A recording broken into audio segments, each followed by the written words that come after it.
आज पश्चिम विदर्भात शिवसेना उद्धव ठाकरे गटाने शेतकऱ्यांच्या प्रश्नावरून भव्य ट्रॅक्टर मोर्चा काढला। निवडणुकीपूर्वी दिलेल्या आश्वासनाची पूर्तता न केल्यामुळे भाजप सरकार विरोधात हा मोर्चा काढण्यात आला आहे।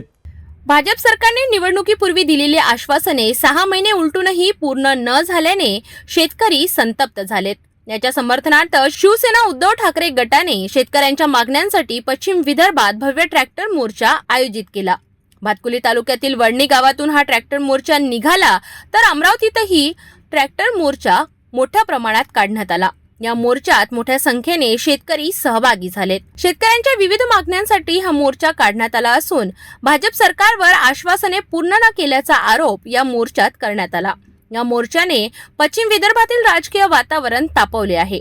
मागण्या पूर्ण न झाल्यास यापुढेही शिवसेना उद्धव ठाकरे गटाने शेतकऱ्यांच्या मागण्यांसाठी तीव्र आंदोलन करण्याचा इशारा दिला आहे। जय भवानी, जय शिवाजी, जय भवानी, जय शिवाजी। शेतकऱ्यांची कर्जमाफी, शेतकऱ्यांची कर्जमाफी, निराधारांच्या खात्यामध्ये, निराधारांच्या खात्यामध्ये, लाडके बहिणींना 2100 रुपये, लाडके बहिणींना 2100 रुपये। शेतकऱ्यांच्या मागण्यांसाठी शिवसेना उद्धव ठाकरे गटाने काढलेल्या ट्रॅक्टर मोर्चाकडे आता सरकार काय भूमिका घेतं हे पाहणं महत्त्वाचं ठरेल।